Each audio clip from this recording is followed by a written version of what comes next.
Here's yesterday's daily news out of New York. Flagged is the headline there. Niners quarterback won't stand for anthem in story country after story, we see new cases of police violence and brutality. In America, between 2015 and 2016, there were about 2,238 reported victims of police violence, with young people and people of color be disproportionately affected.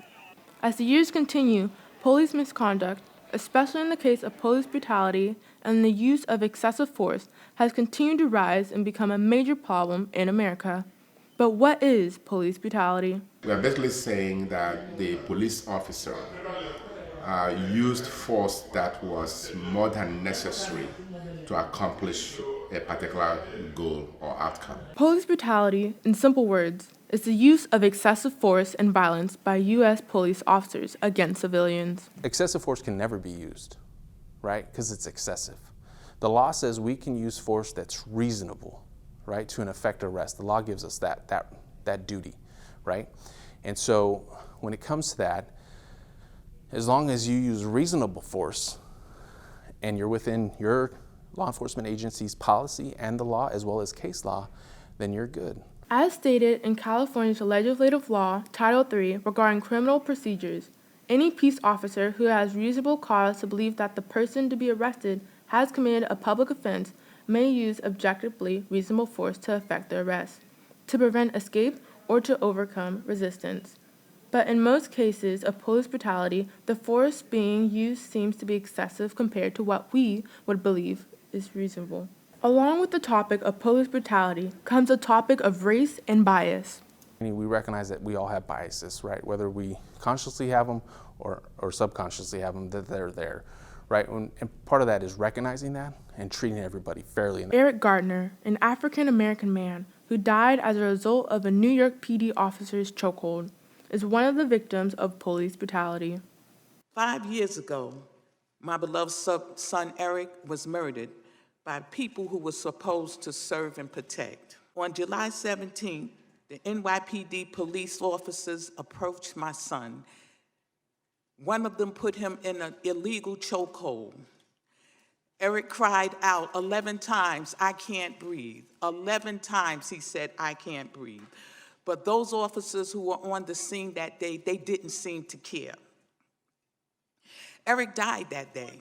Black people in the U.S. account for 13% of the population. However, they account for 27% of police killings and 35% of police killings in which the victim is unarmed, with Hispanics and Latinos accounting for 21% of the police killings and 25% of police killings in which the victim is also unarmed. With more and more victims such as Stephen Clark, Michelle Shirley, and Michael Brown, social movements such as Black Lives Matter have risen to combat the violence and racism towards the Black community. This led us to question if race truly plays a factor in these cases of police brutality and violence. It does. I think there are many studies out there that clearly show race to be a factor, whether it's a direct or indirect factor in police use of force, generally speaking, including excessive force or deadly force. The person in Harlem who was selling cigarettes on the streets got choked to death, died from a chokehold. The person in Ferguson, Missouri, Michael Brown was the name, I believe, that ended up being the victim of police brutality, ended up dying from it. There is a person in the backyard in Sacramento who was shot by police.